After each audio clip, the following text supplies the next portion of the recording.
Speeding. Speeding. Speeding. 5, 4, 3, 2, 1. The world is changing faster than ever. What used to take decades is now taking years or even months. What you see right now is the illusion that people have had for many decades about the workplace being this secure place to work the rest of your life. For the first time in the history of our nation, our children will not do as well as us. We've seen our friends get laid off. We've been laid off. We've had our pay cut. People are overworked and underpaid. They seem to have less time and less freedom. They live under constant pressure. This is going to be forced. And so even if your employer loves you, they may have to cut you. There's something wrong that on Monday morning, the heart attack rate increases by 35%. Technology is accelerating, job security is declining. It just doesn't seem like the old models of making a living are as reliable as they used to be. Every aspect of our lives, there's a better way out there, but we're still doing it the old way. We live in the greatest country on the planet, and there are a lot of people sitting around complaining and being cynical. Like everyone's whining about this old model, and I'm like, why don't you leave it? Look at all this over here. Look at all this opportunity. Since so much of our lives revolve around our work and the way we make our living, many people are thinking there just has to be a better way. The biggest challenge facing our world today is not making money, is what are we going to do with all the displaced, unemployed people? People are afraid that they're going to make the wrong decision. People are afraid of the unknown. People are afraid that maybe I don't have the skills. Hey, sports fans, industrial age is over. It's dead. It's dying. That's why going to school to get a job is an obsolete idea. A steady paycheck is an industrial age idea.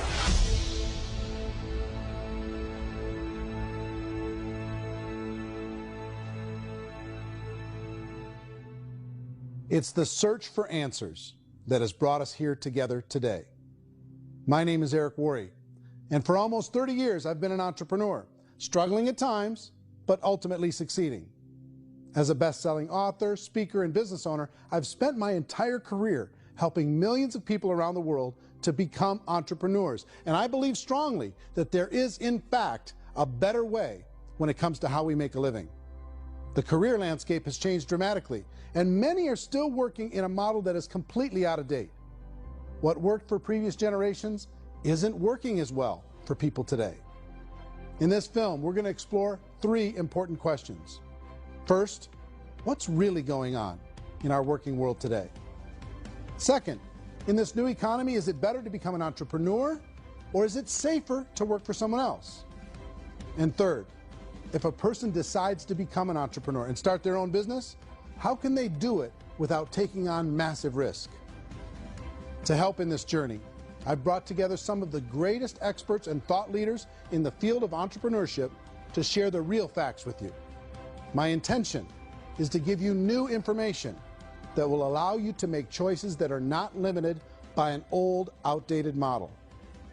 Let's start by understanding what's going on in our working world today.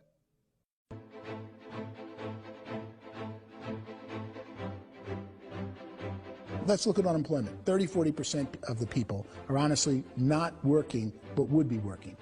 What our government does is if you haven't found a job in 6 months, we don't call you unemployed. We pretend you dropped out of the labor force. I've often said that unemployment, particularly structural unemployment, that's unemployment due to technological changes, is the first sign of economic growth. Think of it, 10 people live on an island. They go out every day and fish. One day, new technology shows up. A missionary brings them a net. Now, using the net, one pilots the boat, one throws the net. 2 fishermen can do all the work 10 used to. That's a 500% increase in productivity, 2 doing the work of 10, in one day. You don't have to learn a lot to learn how to throw a net instead of throw a fishing line. The island's got a big problem, 80% unemployment. But the island still has all the wealth of the fish because the 2 people produce as much fish as 10 did. Now, of course, looking back in history, these changes used to take thousands of years. And during that time, we went into farming and transportation. Some of us became doctors and some teachers and lawyers, and we developed all these new professions and new manufacturing jobs. Today, these changes are occurring literally in one day when a new technological advance occurs, and we don't have the social structures to deal with it or to retrain the unemployed people. So one of the things that I think is interesting as I travel across the country and really travel around the world is the way that we work and the way we get paid for work is changing pretty dramatically. On a global basis, everything is being turned upside down because of the rapidly advancing technologies.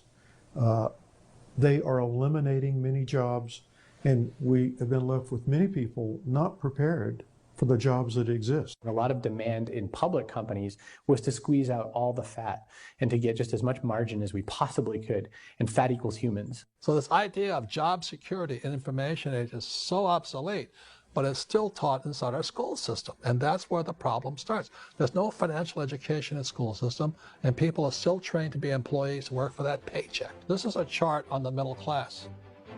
What's happening in the middle class, those that went to school, their incomes have been coming down for years. And parents still say to their kids, go to school, get a job. Now what happens to all those middle class people who are dropping off the ends of the chart? Well, they become what's called working poor. And this is what happens to working poor. But they say poverty is ending. Well, poverty may be ending, but working poverty is going up. And this is food stamp usage. So food stamp usage in America is going through the roof right now, because people cannot earn what they call a living wage. Most people have experienced financial pressures that I think are probably greater than they have been in the past. If you're not working for yourself, then it's going to be a pretty hard road for a lot of people. Today, if you're going to control your future, the 40-40 plan is gone, where you can graduate from college and get a job and work for 40 hours a week for 40 years. That day is gone. So some of these charts actually tell you what's going on. And this is a really interesting one, you know. People are going back to school because if I go back to school, I'll get a nice job. But this is what's happening to, it's called Sallie Mae, which is the student loan guys. Student loan is going through the roof. It's now over $1 trillion, and student loan debt is worse than credit card debt. So when people stopped using credit card, the government got people into student loan debt. And the problem with student loan debt is you can never be forgiven. See, with credit card debt, you can declare bankruptcy and all's forgiven. But student loan debt, you can declare bankruptcy, you still owe it. It's the worst of all debt. But this is the next picture. Look at this chart here. This is what's happening to wages of college graduates. It's going down. So you go to college, you rack up all this debt, but you earn less money. Now, that's not that intelligent. Average person who's been working a lifetime in America today is ending their lifetime at 65 with about $41,000 in assets. They earned just enough to survive.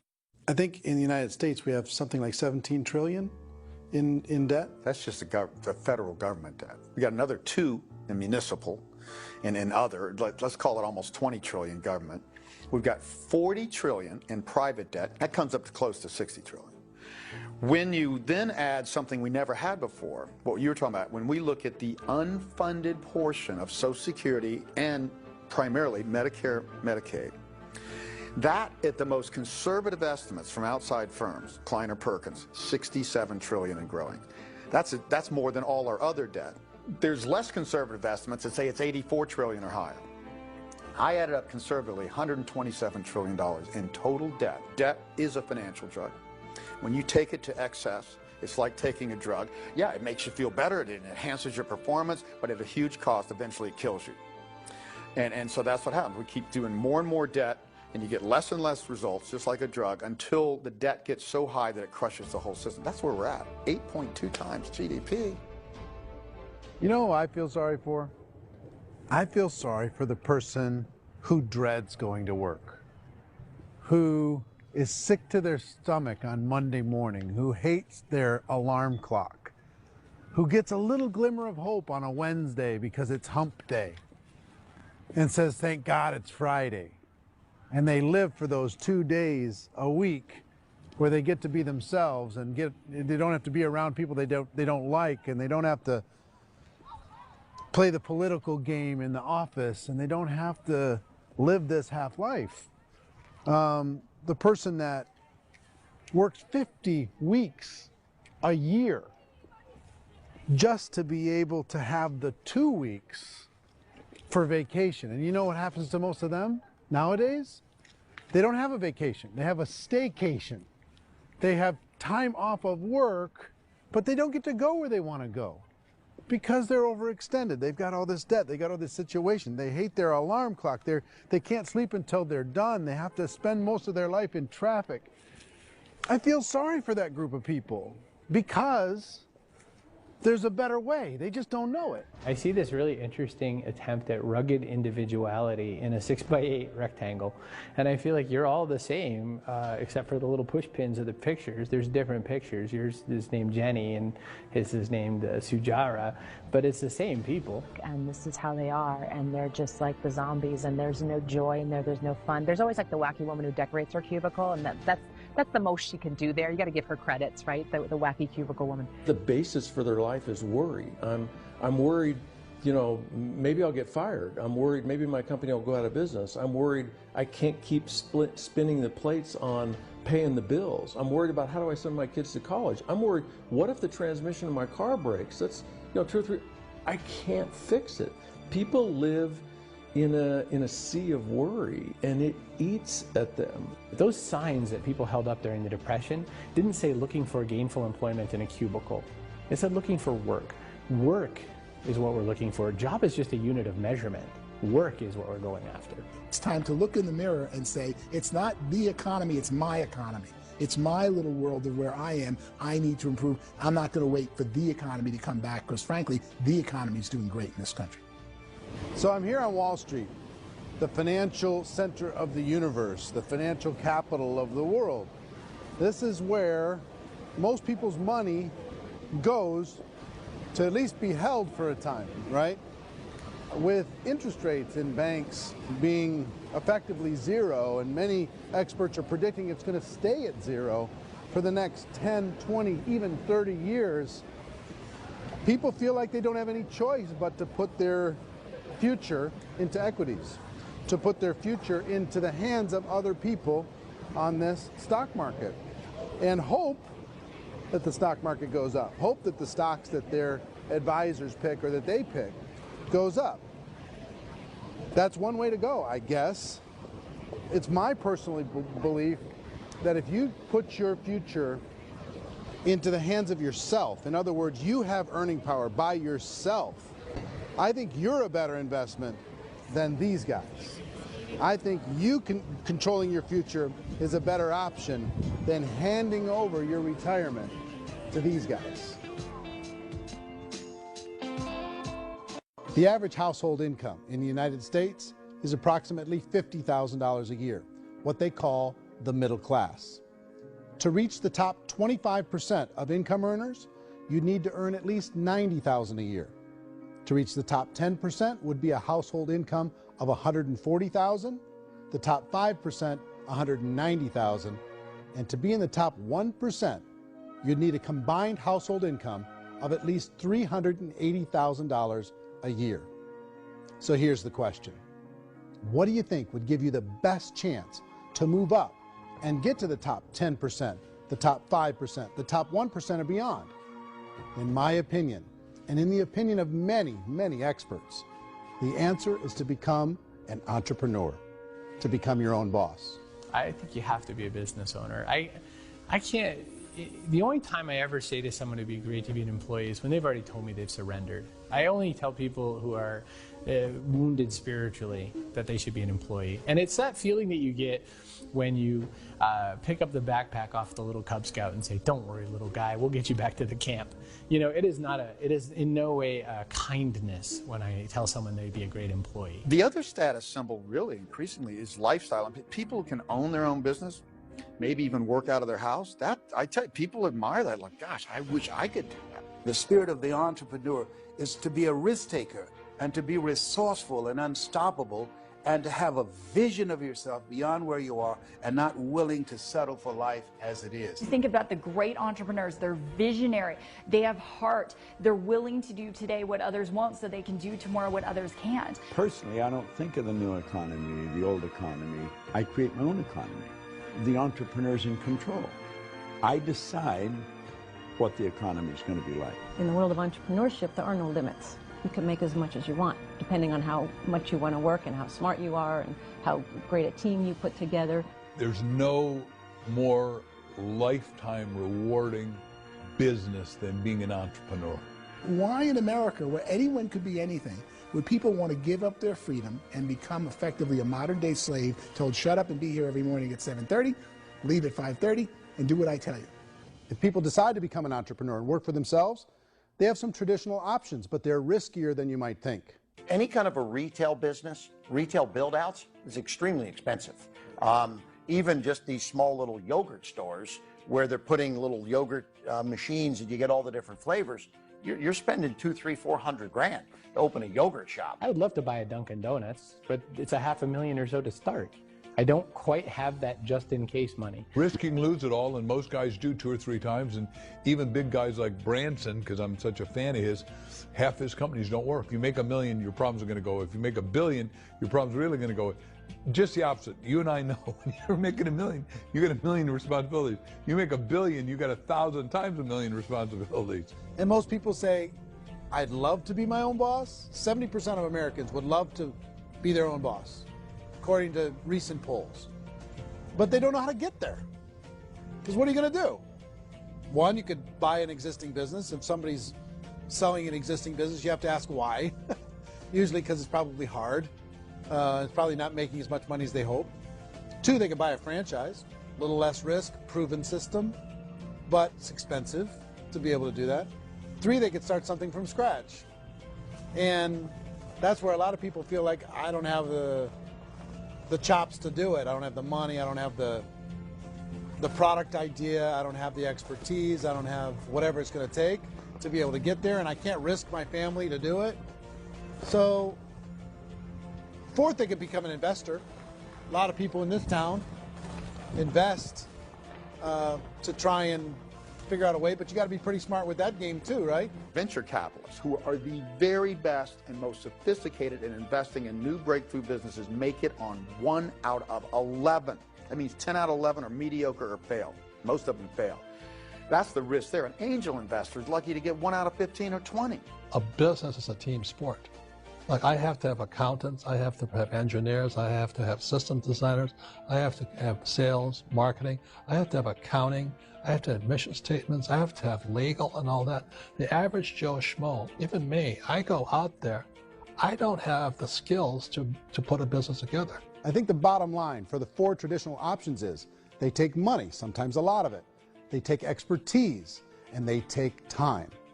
All of that adds up to just too much risk for most people. I bought a business from somebody else, and it was a lot of work. And you start wondering, what did I just buy? Because I guess ultimately I own your email list, and I just overpaid for it. People that start their own business, they spend a lot of money, they spend a lot of time, a lot of effort to get things started.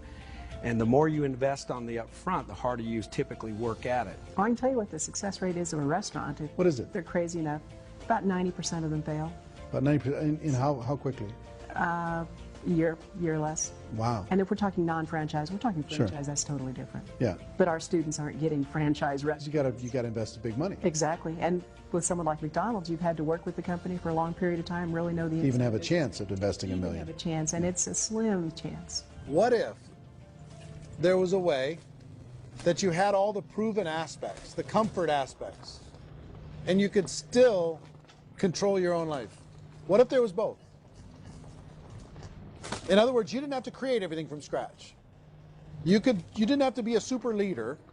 All you had to do, what if there was a proven product already? You didn't have to create the product. And there's a proven system already, proven training already. Everything except an employer. That was the only thing that you didn't have. Do you think more people would be open to working for themselves in that environment?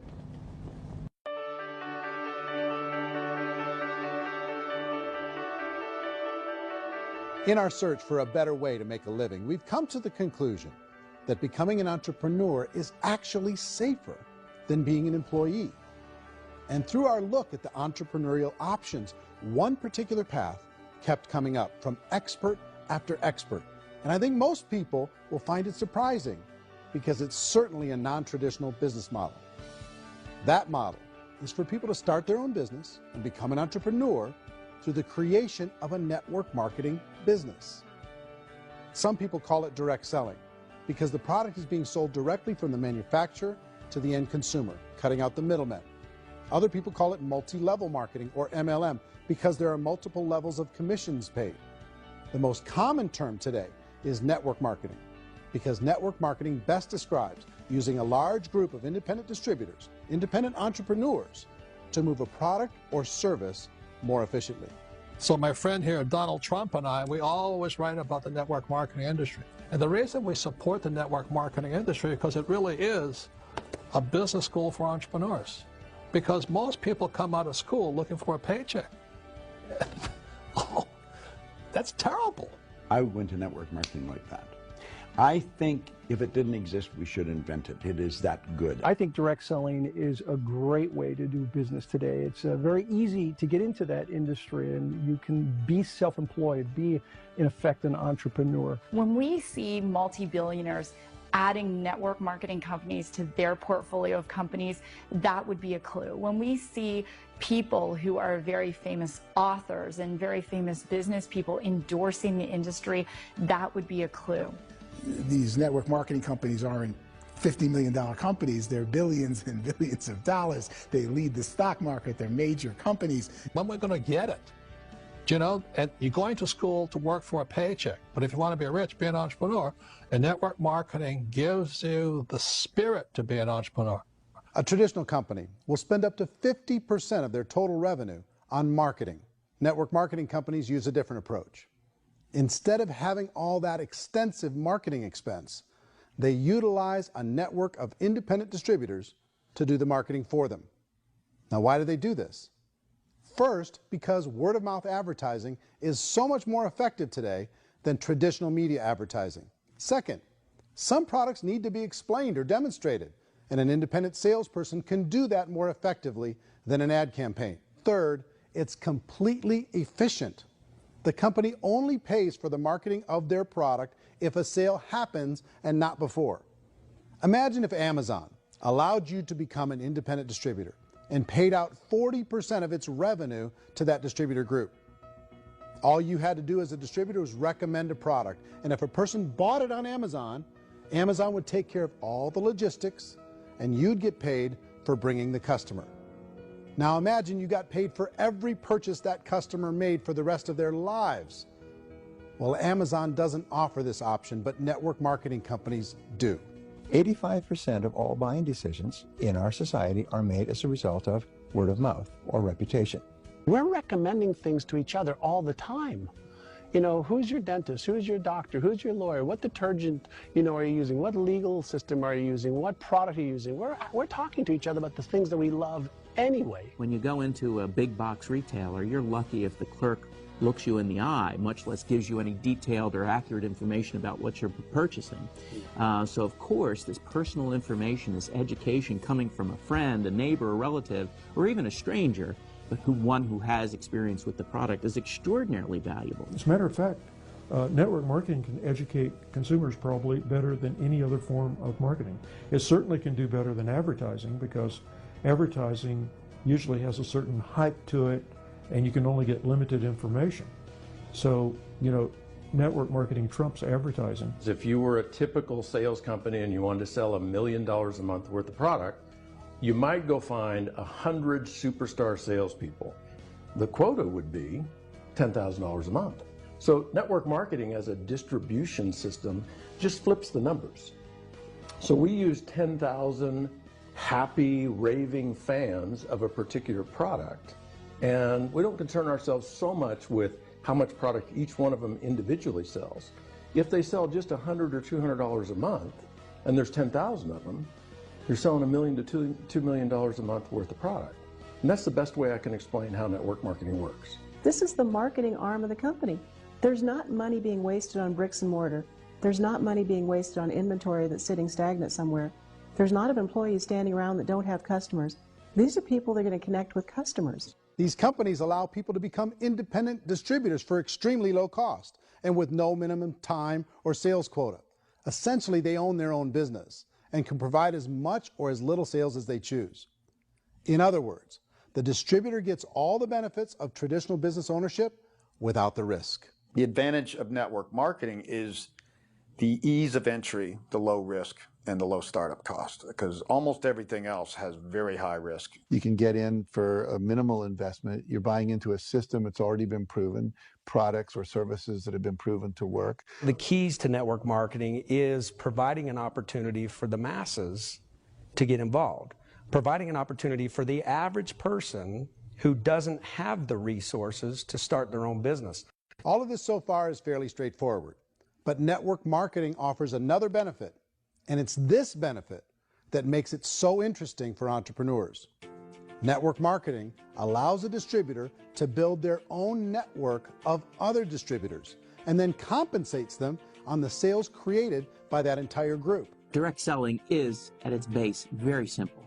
It's the sale of a product or service to an individual on a face-to-face, one-on-one basis, just the way we're talking right now.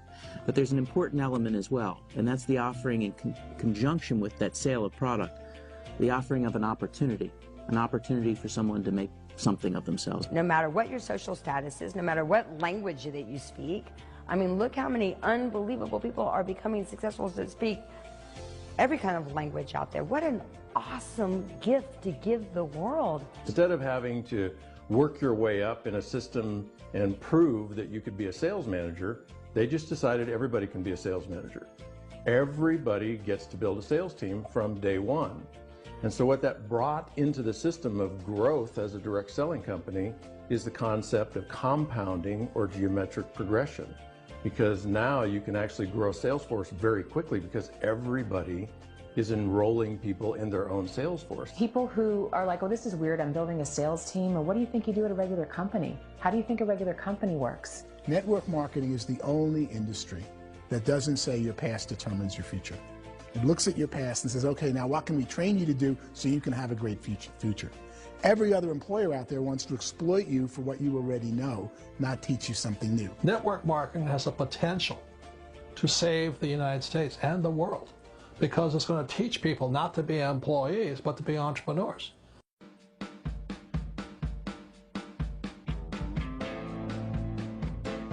According to the Direct Selling Association, if you add up all the network marketing companies around the world, they combine to do over $178 billion a year in retail sales. To give you an idea of how big that really is, the NFL, the National Football League, does approximately $9 billion a year. The music industry does a little more than $16 billion a year, and the movie industry does about $80 billion a year. Using a conservative average, network marketing companies pay their distributors about 40% of that $178 billion in the form of commissions, which adds up to more than $71 billion a year. That's almost $6 billion a month. It's almost $200 million in commissions every single day. So it's certainly working, and people are making serious money in network marketing. With the growth of the direct selling industry over the last 10, 15, 20 years, we've seen a broader understanding of the channel. We have seen more and more people getting involved in the business, so our penetration in the marketplace has increased, and thus the understanding in the marketplace of who we are has increased. And we've seen non-direct selling companies look at the direct selling model and say, something's going on there. People are making money. Companies are being profitable, individuals are being motivated, product is being delivered to market. Maybe we should explore this. Some people think only the people at the top make money. Well, let's take a look at that as well. In the network marketing profession, there are roughly 500 people in the world who earn over $1 million a year. If you round that number up to $2 million a year, that adds up to about $1 billion a year. That takes the $71 billion paid out each year down to $70 billion. So where does the rest of the money go? The vast majority goes to part-time people making anywhere from a few $100s a month to many thousands of dollars a month. It goes to people who choose to make it a full-time career move and earning even more than that. Every day, people are using the money they earn through network marketing to pay off debt, have more fun, and improve the quality of their lives. Everyone I know in network marketing has been doing that since the 50s. They go to work when they want to go to work. They stop working when they want to take time with their children to have a leisurely breakfast and discuss issues and drive them to school. They go back to work when they get home, wherever they're working out of. The biggest thing that I've seen is people that have become much happier in their life. MLM has probably made more millionaires of more people in more countries, and I've spoken to them in 67 countries, than any other single form of business, starting from nothing. If they have a choice between working a job for the next 10 years or working a network marketing business for the next 10 years, the result of working the network marketing business will be better. A lot of people within the industry go on and make this a career and do extremely well at it. Network marketing has been nothing but good for everyone I know that's been involved with it because they did it seriously and they played full out and they've been very successful. It's been a constant barrage of success stories and people showing off stuff that they got as a result of it. How many people are involved? Approximately 16 million Americans and 96 million people around the world are currently participating in network marketing. And in a recent poll, 82% of those people report a good, very good, or excellent experience with network marketing. So people are happy.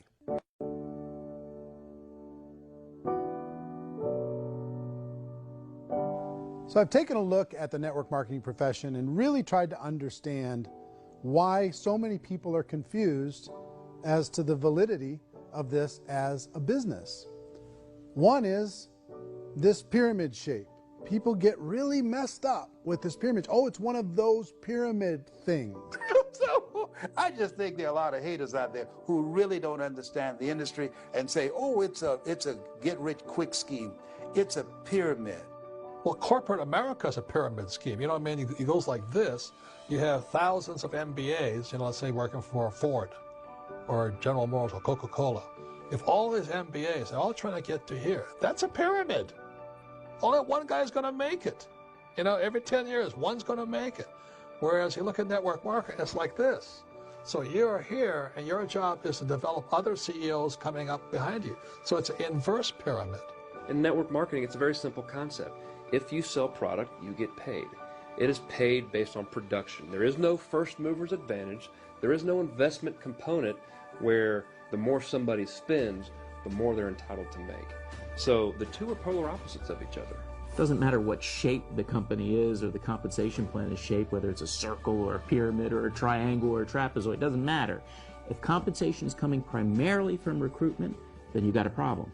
On the other hand, if an operation is basing their compensation to participants on the basis of sales, even when those sales are generated by people you've recruited, well, then you're a perfectly legitimate enterprise. That's the legal test, it's the practical test. Another issue that's been true in the past that is no longer true now is people used to be in network marketing loaded up with products that they couldn't sell and they ended up a loser. They ended up with a bunch of product in their garage, they ended up with a bunch of products sitting in their kitchen shelves or whatever, and they thought they could sell it and then they weren't willing to or able to sell it and they ended up with a bunch of stuff and they were bitter about it. There was this thing called front loading where you had to buy like, well, if you bought $25,000 worth of product, you got better commissions and all this.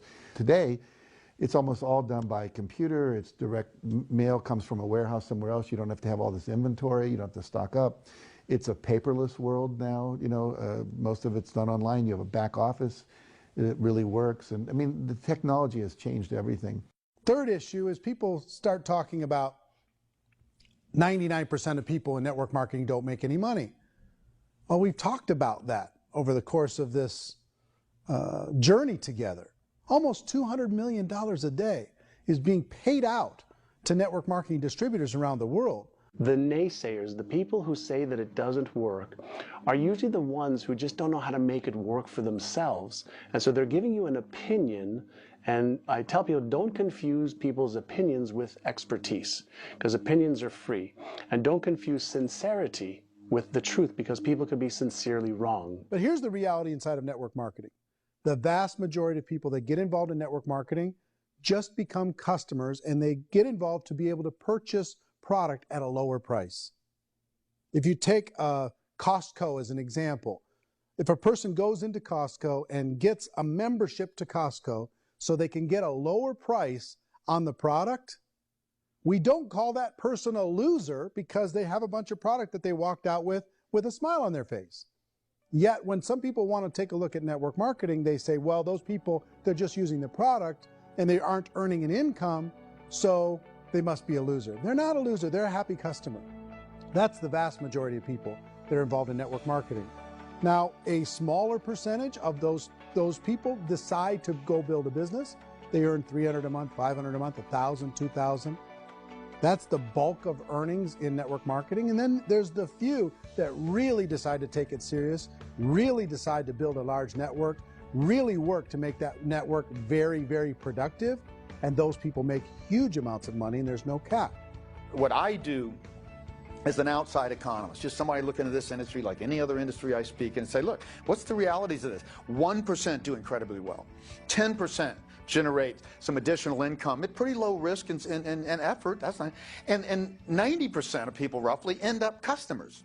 One thing that I think is real when it comes to people's perceptions about network marketing is people put this, and distributors, I think, involved in network marketing have some responsibility for this.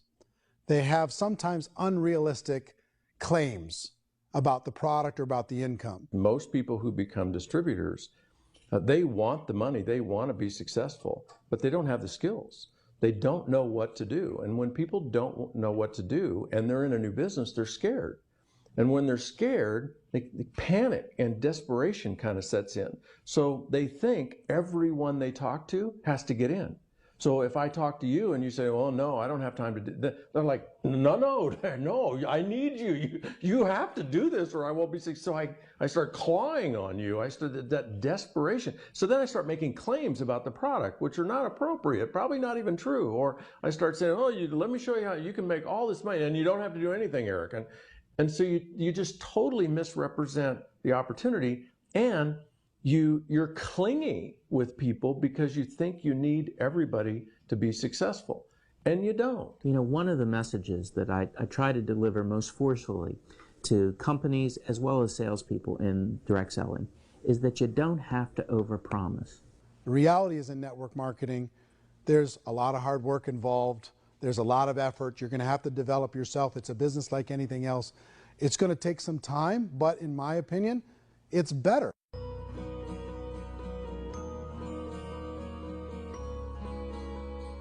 It's light years better for people starting today than it was even 5 years ago. I think it's more widely accepted now, and people understand it is a business. It is being an entrepreneur. It is being a business owner. Our belief system is based upon our evaluation of something, and frequently if we reevaluate a situation, our belief about that situation will change. The industry has changed and it's grown up. It's totally transformed. You've got young people today that have grown up with social media, and they understand networks. They understand how people are connected through technology, and they understand how money flows through those networks.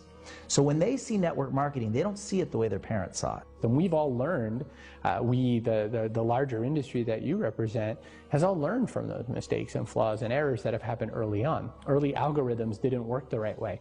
That's all fixed. It's like when they design a computer program, they design the program, then they run it, and then they go back through and they debug it.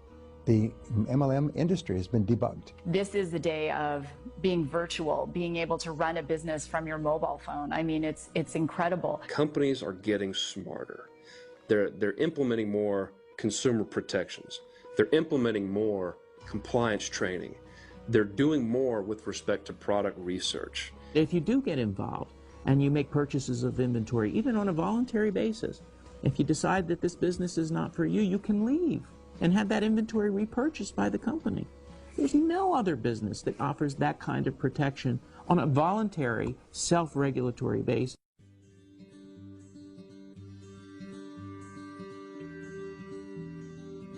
If you decide to look further into a network marketing business in order to generate more cash flow for your family, I would recommend reviewing the following 4 elements.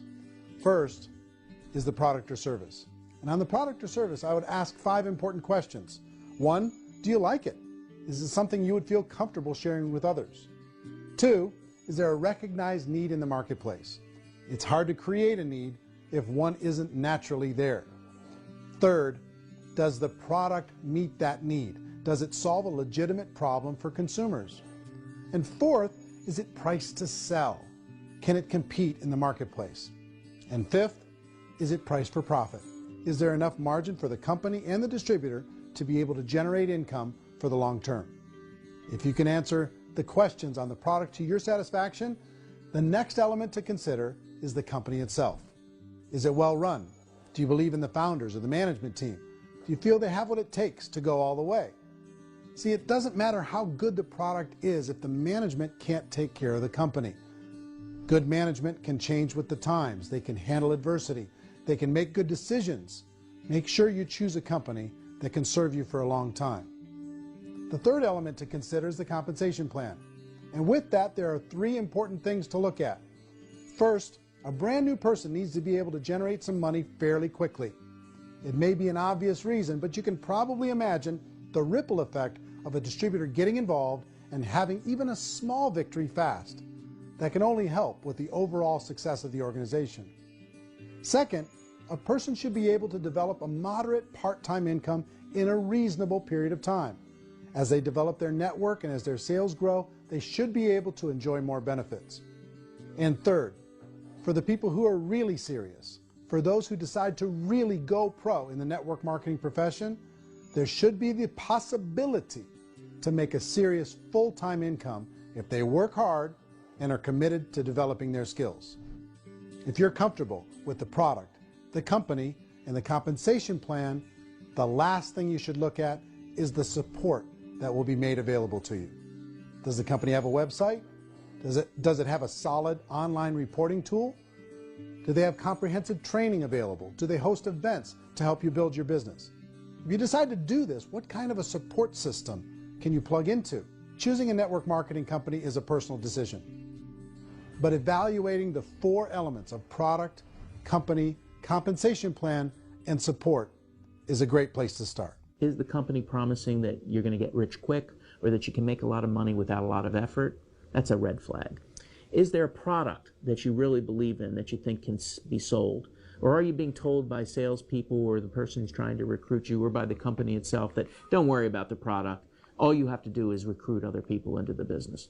Red flag, warning sign. If you're hearing that, take a second or even a third look. Get to know the customers, the products, the business, have some success, and see where the opportunities might take you to move up in the organization. You want to find out how concerned are they about my education, my training, and my development? Is there a space for me to grow? Most important question. Learn everything that you can about the product. Make sure it's something that you believe in, and learn everything you can about the industry and work that system. You have to be very passionate about whatever that company is doing. I would get involved. You can always test drive anything, you know, the product, the service, the community, and then lean into it a bit. If it feels good, then lean into it a lot. Behind me is the Lincoln Memorial.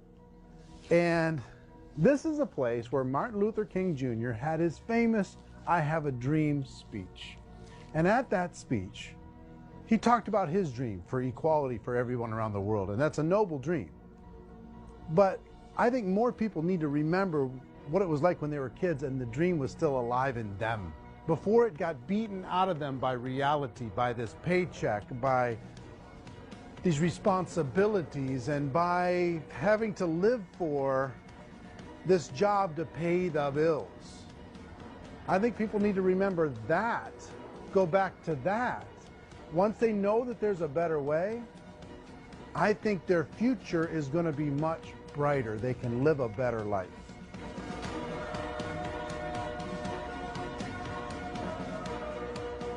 So if you're considering getting involved in a network marketing company, let me offer you just a few pieces of advice. First, network marketing isn't perfect. It's emotional, it's challenging. Like any entrepreneurial venture, it can have its up days and its down days. But if you have an entrepreneurial bone in your body, it's just better. Second, if you're going to do it, decide to be professional. Decide to go pro. It's better to do that than just be this amateur sticking your toe in the water. Third, as any professional, you're going to have to learn some new skills. And I promise you, inside of the network marketing profession, they're not too difficult to learn. Fourth, like anything worthwhile, it's going to take some time. Don't expect that you're going to get to the finish line right out of the gate. And fifth, it's worth it. It's worth it. to be able to take charge of your life again. It's worth it to be able to control your own financial situation. It's worth it for the people you're going to be able to spend time with. It's worth it for the things you're going to be able to see and the experiences you're going to be able to experience. It's worth it for the causes you're going to be able to contribute to, the lives you're going to be able to touch, the customers you're going to be able to help, the friendships you're going to be able to develop. I promise you, it's worth it. Remember, most people are searching for answers just like you are. But I do have to tell you the catch to network marketing. If there is a catch, if you want to understand this from an emotional point of view, people say, well, it sounds too good to be true. It's not, it's hard work. But here's the catch. Most people still don't understand it. So you're going to have to endure the loss of social esteem from ignorant people. The uneducated will think less of you. Now, if you can handle that, you're on your way. If that's going to destroy you, you know what? Entrepreneurship in general probably isn't in your future. If you can face that catch, you can become unstoppable. I want everyone to really contemplate this if they're not in network marketing. You're in a job, you probably have a mortgage, you have rent, you have debt, whatever's going on. You're in a prison. You work just hard enough to keep them from firing you, and they pay you just enough to keep you from quitting. Come on! I've been there, done that, and bought that t-shirt. In network marketing, if you run into failure, it's really just a homework lesson for yourself. There's no one to blame. You really have no excuse not to be successful. You just don't. People don't want to hear that, but there's so much available to you. If you want to be a good network marketer, be a student to the people above you, be a fellow traveler to the people on the same level, and be a teacher to those below, and know when it's appropriate to do which. People who are not afraid of asking people to buy things, or not afraid of persuading people with a chance they may say no, these people own the future. Nothing happens until something moves. So you got to go move, you got to go do something, or nothing's going to change in your life. In the beginning, you're going to do a lot of things that you don't get paid for. But as you go down the road, you get paid for a lot of things that you don't do. And your job is rehabilitate the spirit, the entrepreneur spirit in all of us. You get it back. Either give it a strong yes or a strong no, but no wishy-washy, dilly-dally stuff in the middle. There's dreams and there are nightmares, but I believe that the biggest nightmare of all is when you don't pursue your dream. You're going to see some monumental growth in this profession. It's an exciting, exciting time to be involved in the network marketing profession. The next 10 years, I see just exponential growth. When that tipping point comes, it's not a matter of asking somebody, have you ever heard about network marketing? You're really asking them, which company are you building your wealth in? We are here to fix the world, to improve relationships with other people, to improve other lives. And the real reward comes as an entrepreneur at any level from teaching somebody something and watching them soar. There is no greater reward.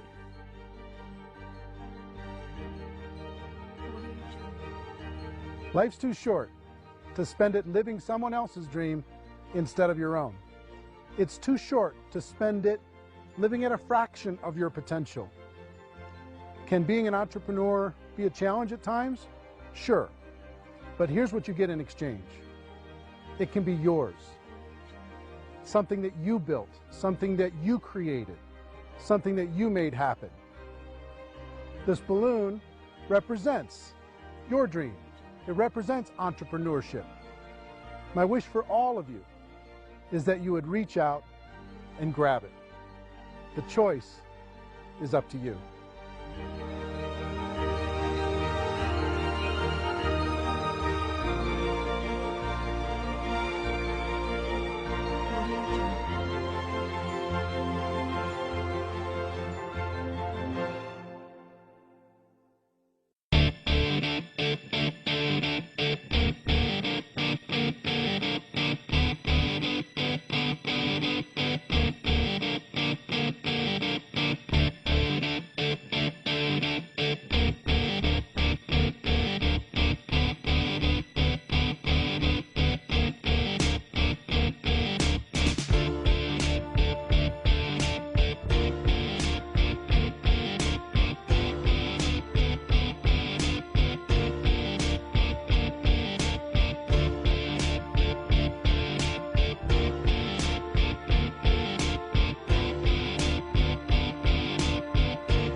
mentioned the word scam.